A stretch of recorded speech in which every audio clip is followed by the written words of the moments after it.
ভাই, তো কুরবানি দিতেছেন, দিবেন ভালো কথা। আলহামদুলিল্লাহ। দেখেন, আলহামদুলিল্লাহ কুরবানি দিতেছেন, দেন, মাসালা জানতেছেন, জানেন, ঠিক না?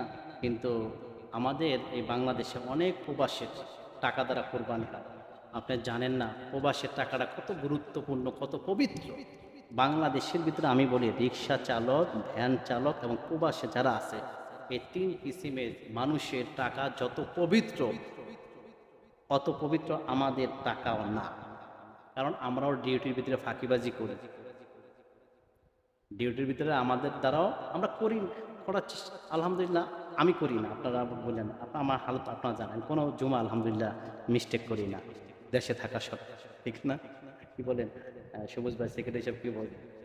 এমন হয় আর কি, বললাম আর কি যুক্তি। কিন্তু সবচেয়ে পবিত্র রিক্সা চালকের টাকা, সবচেয়ে পবিত্র ভ্যান চালকের টাকা, সবচেয়ে পবিত্র প্রবাসের টাকা।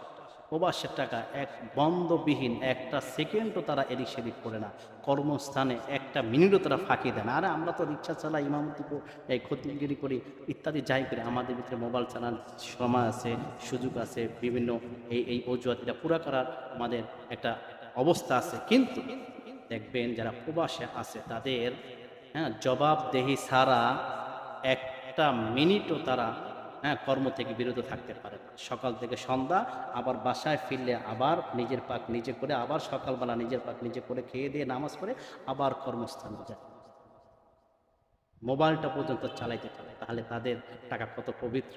এই জন্য এই কোরবানি যারা বিদেশিদের টাকায় করতেছেন, আমি আপনাদেরকে বলবো, আপনার ছেলে বা আপনার বাপ বা ভাই যারা আছে, কোরবানিগুলো তাদের কাছ থেকে পরামর্শ নিয়েই দিন।